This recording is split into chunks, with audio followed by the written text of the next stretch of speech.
Hoy vamos a ver entonces el metabolismo de pirimidinas. La bibliografía, como siempre, la básica es el blanco, la aconsejada Matthews y Leninger. En particular en el Matthews está muy bien explicado y tiene las patologías asociadas también explicadas a continuación de los metabolismos.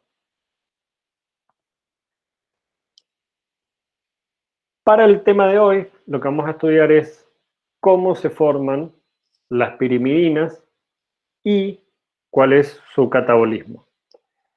Si nosotros las comparamos con las purinas, vamos a ver que las estructuras son más sencillas y por lo tanto también su síntesis va a ser más sencilla.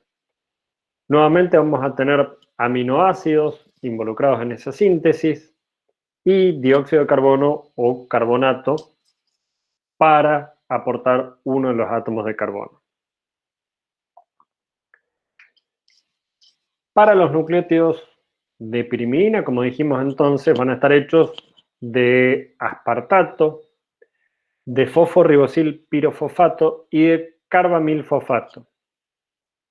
Lo que nosotros vamos a ver en particular, y una de las principales diferencias que tiene con la síntesis de purinas, es que la ribosa 5-fosfato se une después, prácticamente al final de la síntesis. Cuando nosotros veíamos las purinas se formaban sobre la base del azúcar. En este caso, el azúcar se agrega después. En el caso de los ribonucleótidos de pirimidina, los comunes son la citina 5 monofosfato y la uridina 5 monofosfato. Y como dijimos antes, nosotros vamos a ver que para todos ellos el proceso de formación del carbamilfosfato es el primero que va a permitir la síntesis de las pirimidinas. Ese carbamilfosfato, una vez que esté sintetizado, va a reaccionar con el aspartato y ahí va a comenzar a formarse el anillo de pirimidina. En el caso de la formación del carbamilfosfato, va a partir de dióxido de carbono, glutamina, y va a tener un gasto energético de 2 ATP. La enzima involucrada es la carbamilfosfato sintetasa y en particular para esta enzima vamos a tener dos pools, es decir, dos enzimas, dos pools de carbamilfosfato en realidad, que van a estar dentro de la célula. Una parte va a estar en la mitocondria, que se utilizan en la síntesis de urea, y la otra parte va a estar en el citosol, que es la que se va a usar para la síntesis de pirimidinas.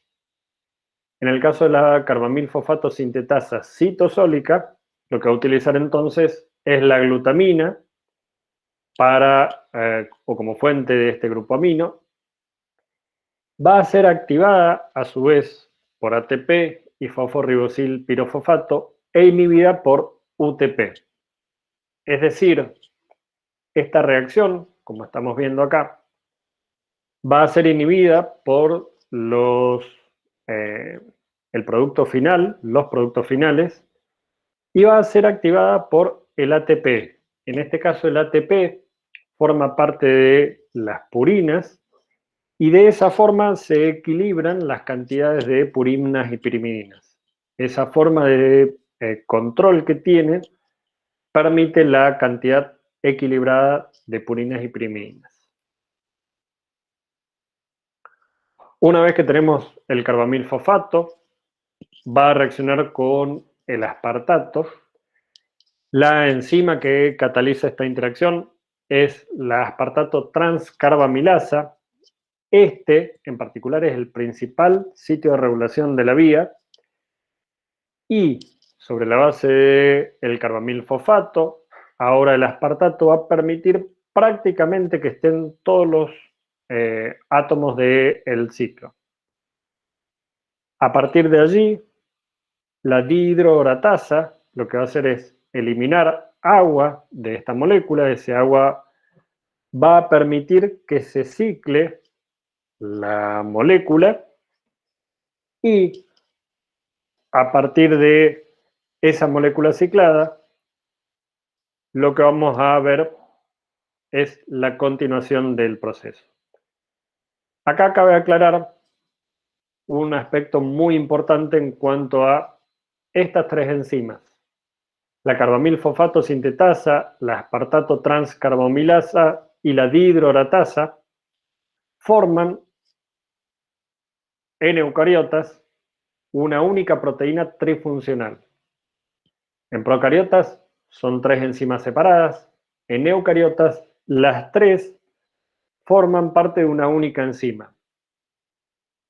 Esta enzima, que se la conoce con el acrónimo CAD, que es la primera letra de cada una de las tres enzimas separadas, va a tener tres cadenas polipeptídicas idénticas y va a tener los sitios activos para cada una de las reacciones.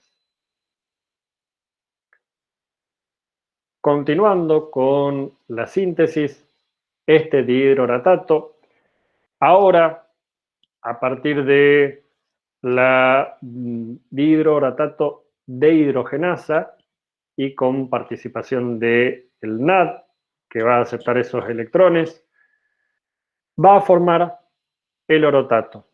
En este caso, los hidrógenos que se pierden son de estos dos carbonos y que permiten la formación de este doble enlace.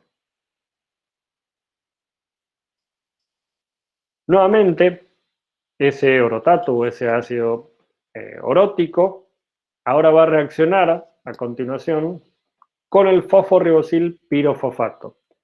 Recién en este paso se agrega la molécula de ribosa cuando ya prácticamente todo el ciclo pirimínico está terminado. A partir de allí, la siguiente reacción es catalizada por la, orotato fosforribosil transferasa y por la OMP descarboxilasa, que va a permitir la salida de dióxido de carbono a partir de este carbono de acá. Se va esa función ácida que nosotros teníamos para formar UMP. A partir de allí, la cesión de dos enlaces de alta energía a partir del ATP nos va a permitir la formación de UTP, es decir, la uridina trifosfato, y luego la cesión de un grupo amino por la glicina, la glutamina, nos permite la obtención de citidina trifosfato. En este caso, esta enzima, la citidina sintetasa, no solo puede utilizar el grupo amino de la glutamina, sino que también puede transferir directamente desde el grupo amonio, el catión amonio. Como vimos hasta acá, la síntesis es mucho más sencilla que para las purinas. Por otro lado, el UMP se puede convertir a TMP. Para esto, lo que vamos a necesitar es una reducción del carbono 2 de la ribosa UDP para formar el UTP. En ese caso, la timidelato sintetasa es la que cataliza la reacción.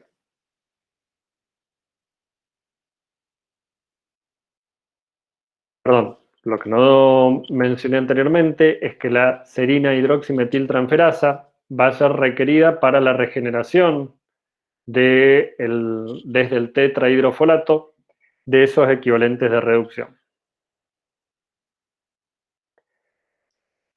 Finalmente, como dijimos anteriormente, la aspartato transcarbamilasa es el punto principal de control de esta vía y fue una de las primeras enzimas que se describió como una enzima que podía ser regulada alostéricamente. En el caso de esta enzima en particular, los sustratos y nucleótidos de purinas actúan como moduladores positivos. Es decir, cuando tenemos un exceso de purinas, aumenta la síntesis de pirimidinas y eso hace que se equilibren las cantidades entre ellos. Por otro lado, los nucleótidos de pirimidinas se van a comportar como efectores negativos, frenando su propia síntesis.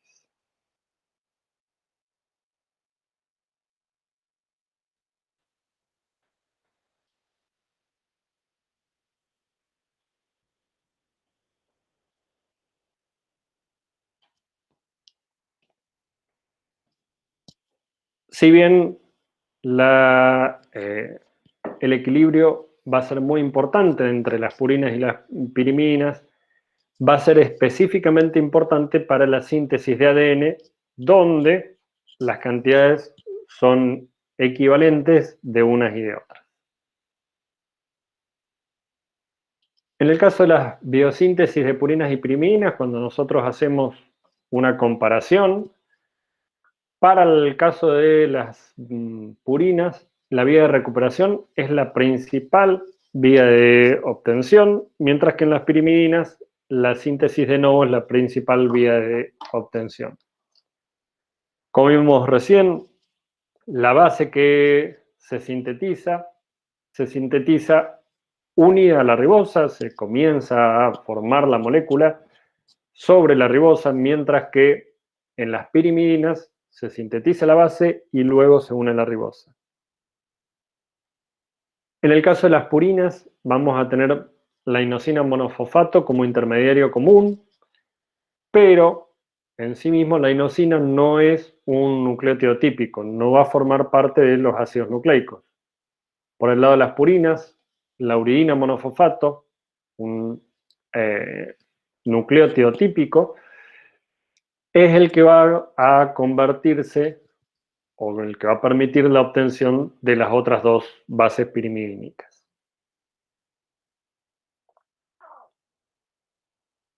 Nosotros habíamos visto que el aspartato transcarbamilasa era la que catalizaba la primera de las reacciones y habíamos dicho que era inhibida por CTP, que era el producto final de la reacción.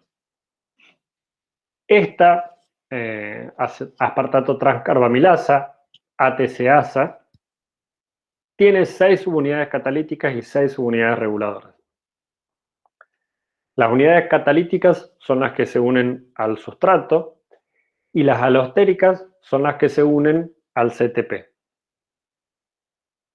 Por lo tanto, esa enzima va a estar en 2 estados, uno activo y uno inactivo. Cuando el producto final, el CTP, no está unido a las subunidades reguladoras, esa enzima está activa y va a catalizar la formación de las pirimidinas.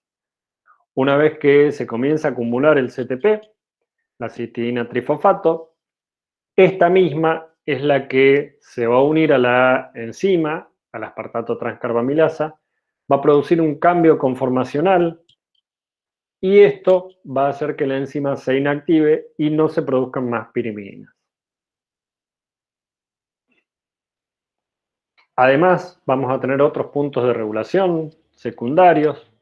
La carbamilfosfato sintetasa 2, por ejemplo, va a estar inhibida por la uridina difosfato y uridina trifosfato, y como habíamos visto antes, iba a ser activado por ATP y por fosforibosil pirofosfato.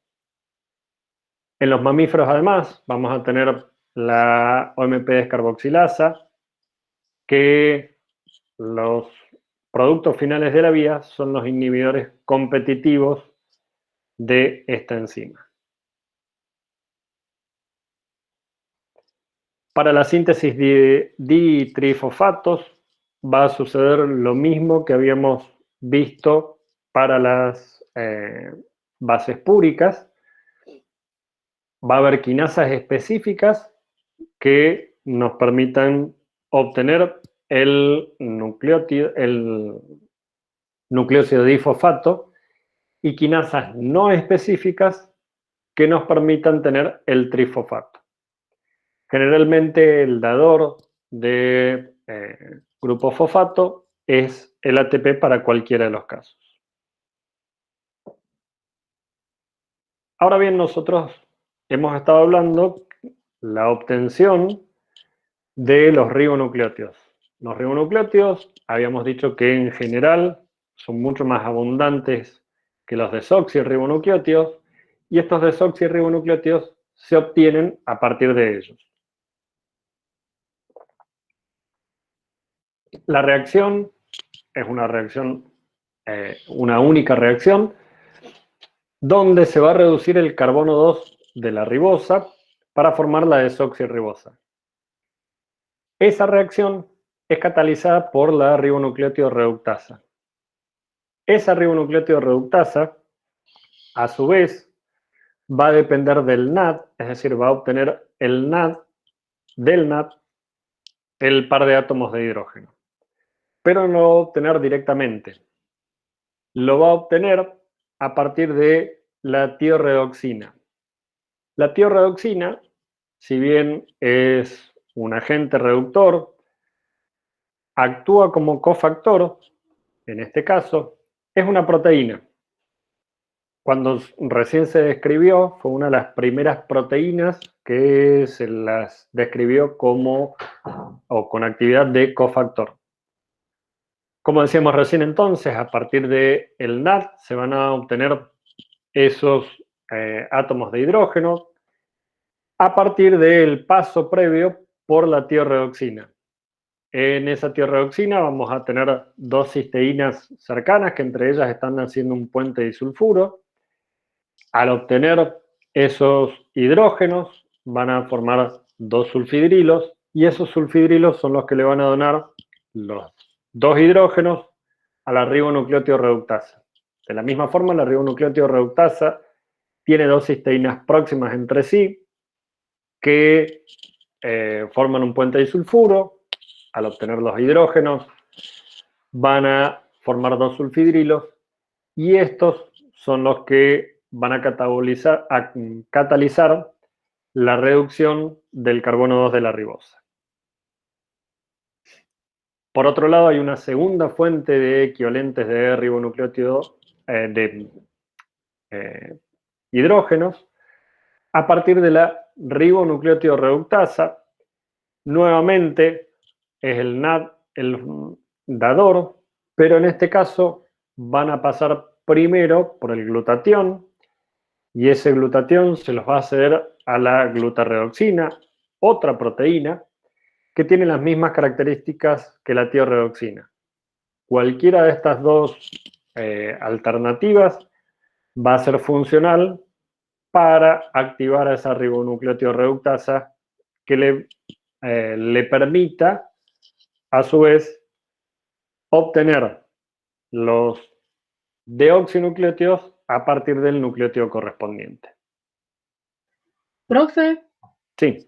disculpe que lo interrumpa. A mí no me quedó claro que si la tiorredoxina y la glutarredoxina le dan los hidrógenos al NAD y ese NAD es el que le da la ribonucleótido reductasa o cómo es. No, el NAD se los va a ir a dar a la tiorredoxina o a la glutarredoxina.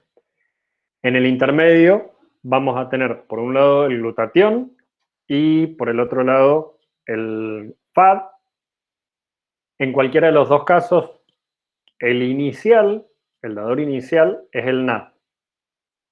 El NAD se los da al FAD, el FAD a la tiorredoxina, la tiorredoxina la ribonucleótido reductasa.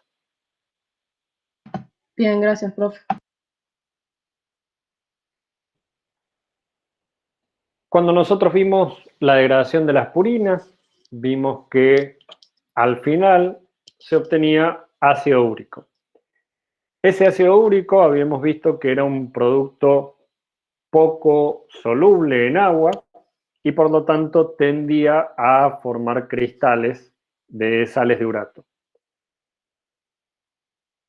En el caso de ese catabolismo también habíamos hablado que podía continuar en algunos otros organismos, En muchos de los mamíferos continúa a partir de la uratoxidasa hasta obtenerse alantoína.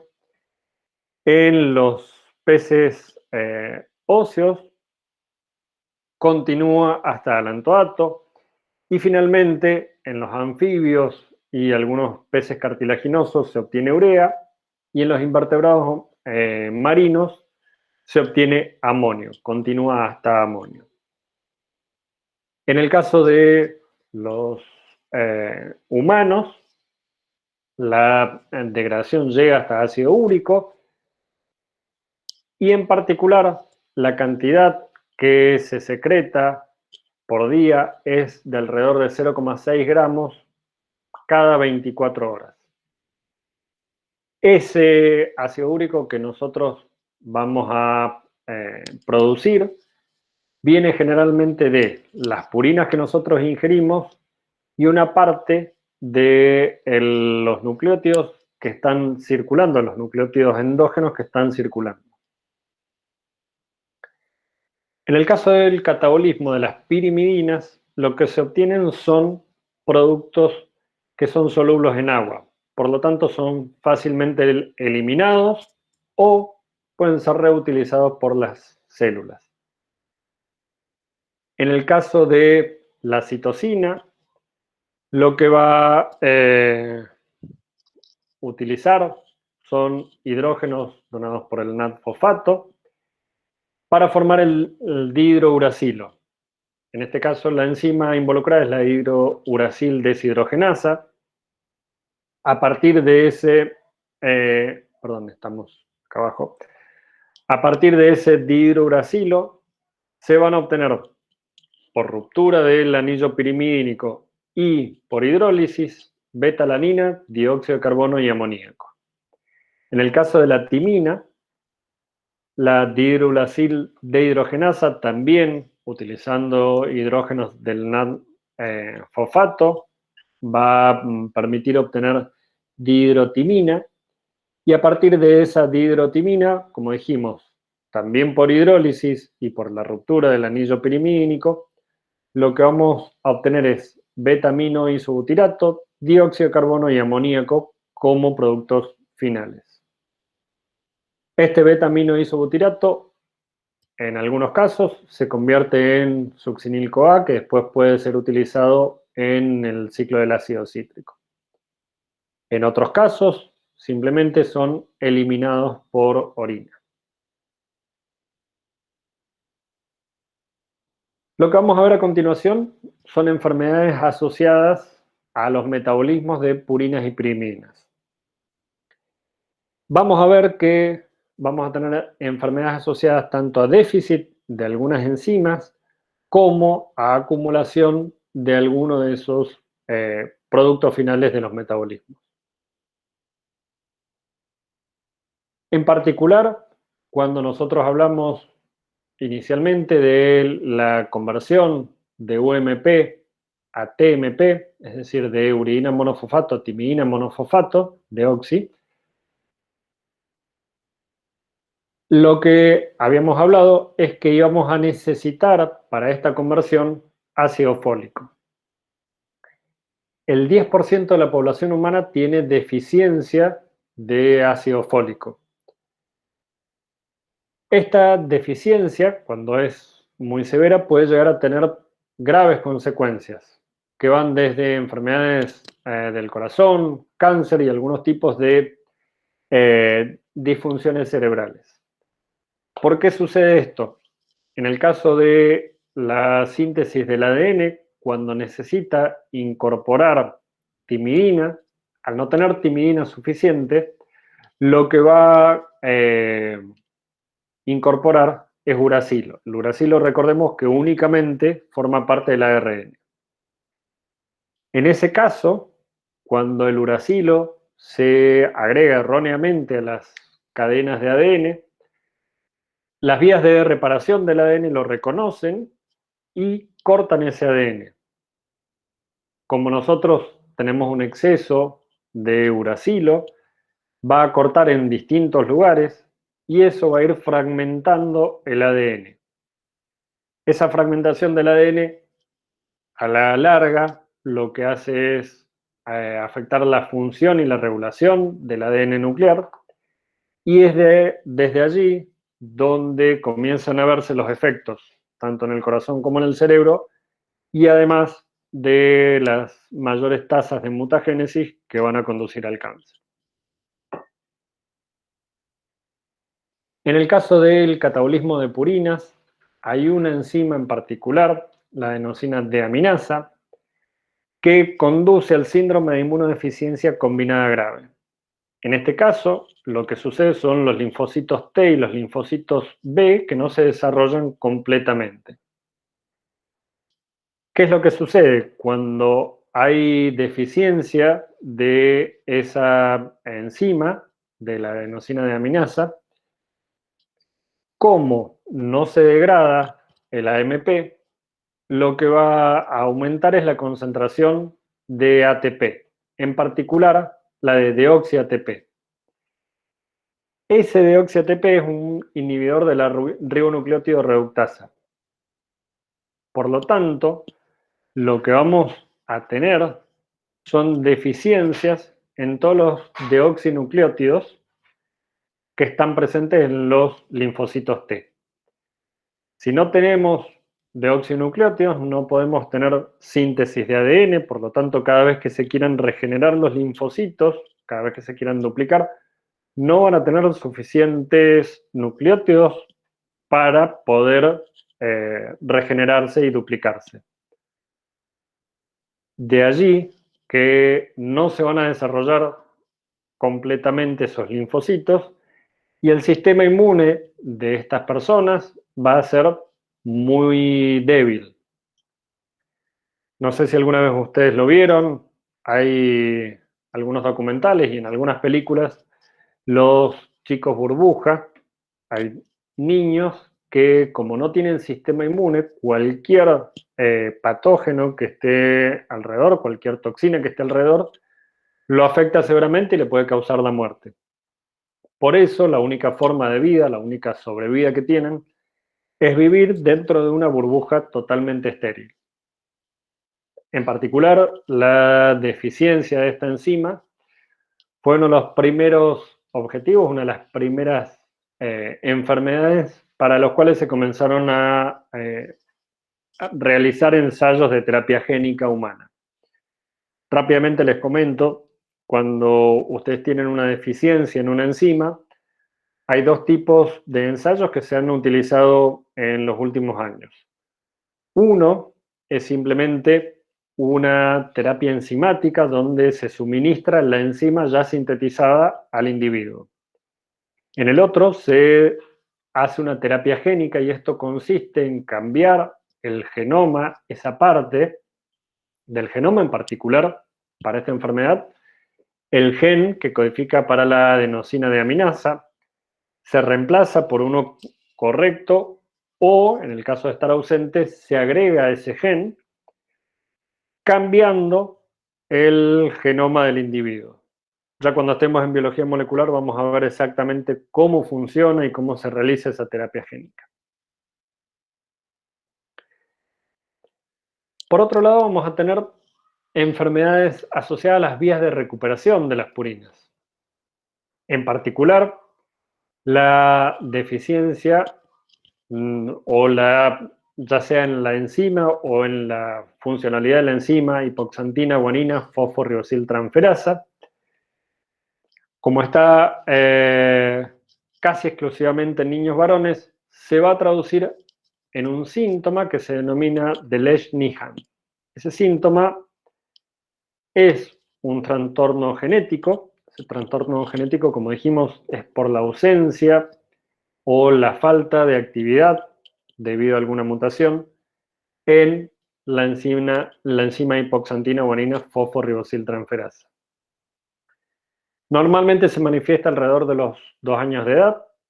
Estos niños tienen problemas de coordinación y tienen retraso mental.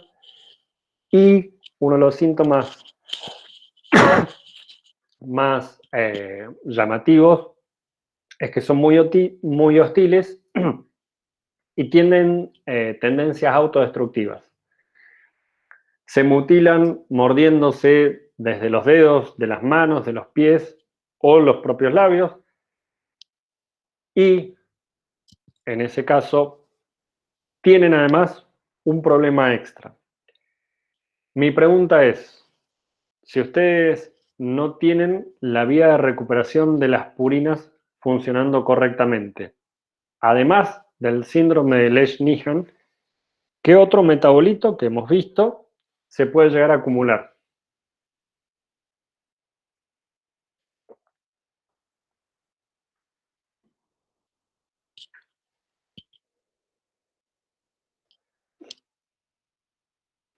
Si tenemos acumulación de, o sea, si tenemos un fallo en una enzima, se acumulan los reactivos, los sustratos de esta enzima.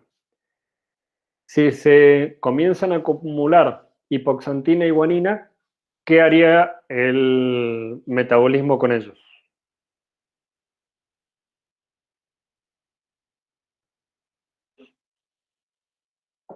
¿Qué hace la célula con la hipoxantina y la guanina? Si no la puede recuperar, La trata de eliminar. la trata de eliminar. En realidad la va a tratar de catabolizar. Y por la degradación de esta hipoxantina y guanina, ¿qué se obtenía?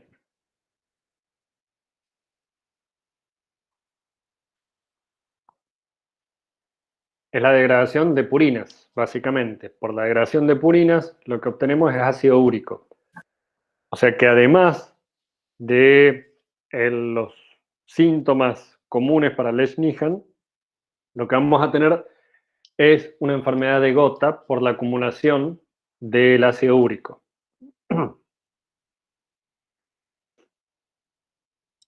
Cuando se aumenta el nivel de hipoxantina y guanina, esto hace que se active la vía metabólica y la degradación de estas dos bases, y lo que se va a producir en exceso es ácido úrico.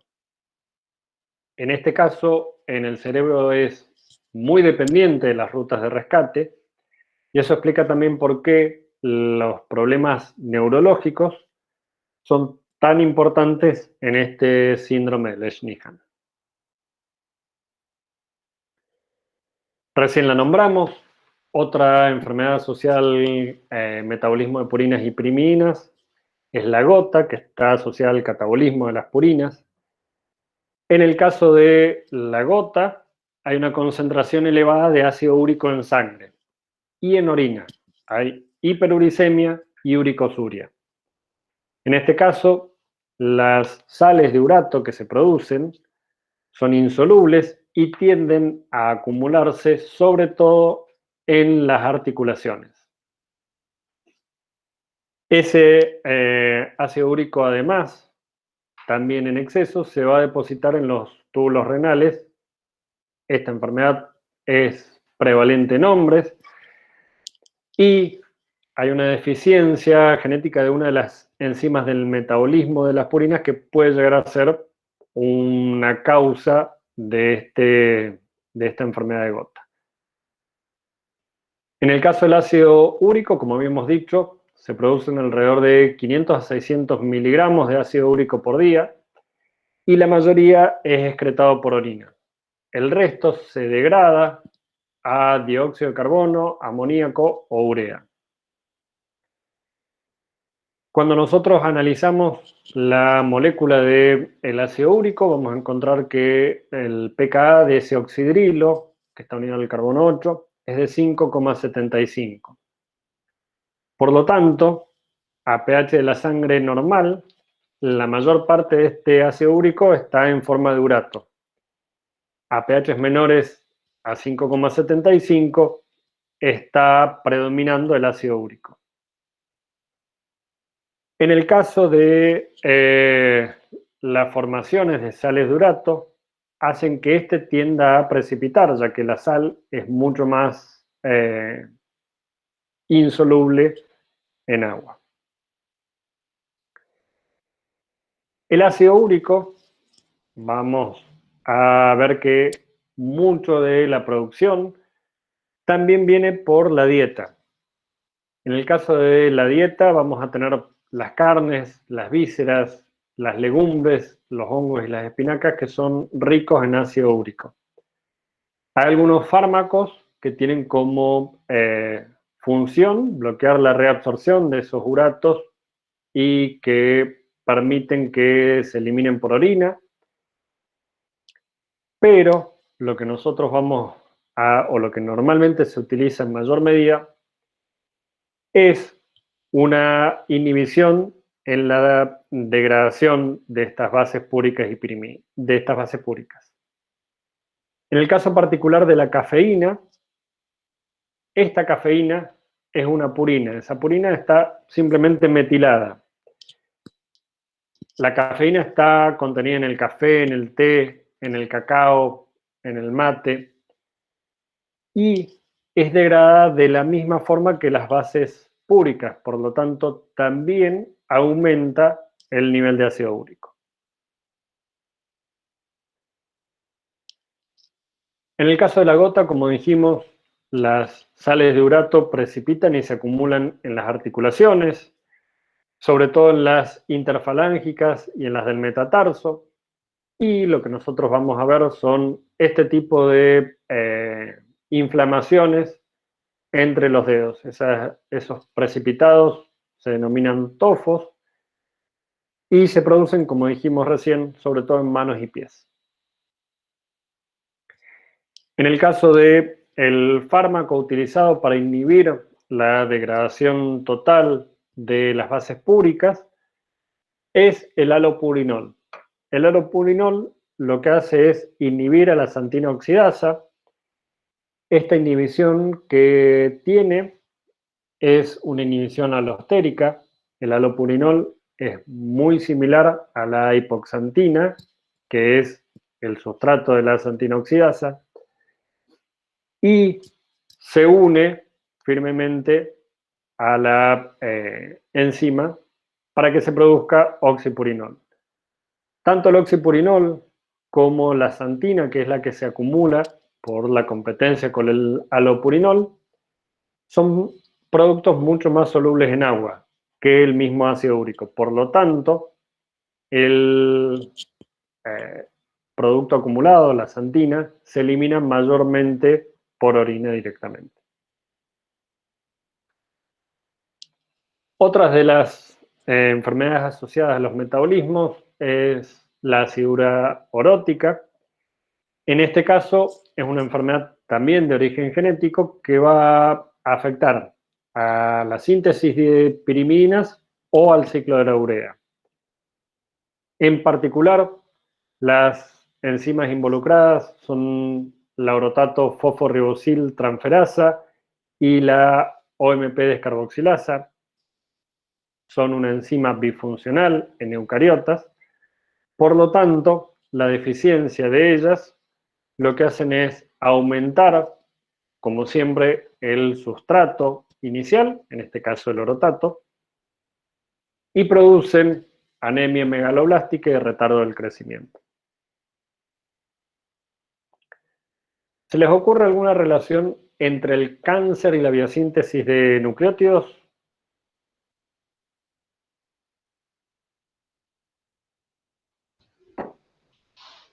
Yo entiendo que si tengo una célula cancerosa, va a necesitar de nucleótidos para poder sintetizarse fácilmente, entonces sería como precursores para eso. Exactamente. ¿Cuál sería la diferencia más sencilla de lo que le ocurre a una célula cancerosa de una célula normal? Que el crecimiento de las mismas, o sea, la reproducción de las mismas no está controlada, es desacerbada. Exactamente. Tienen un crecimiento exacerbado, por lo tanto se dividen mucho más rápidamente que las células normales. Y no tienen una regulación de hasta cuándo dividirse.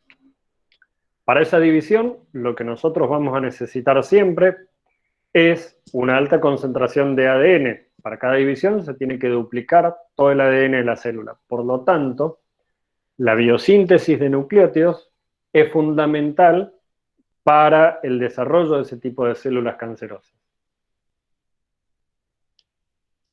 Por lo tanto, esas células cancerosas han sido especialmente elegidas como target, es decir, como objetivo, para las terapias contra el cáncer. En el caso particular hay algunos agentes quimioterapéuticos que van dirigidos a la biosíntesis de nucleótidos.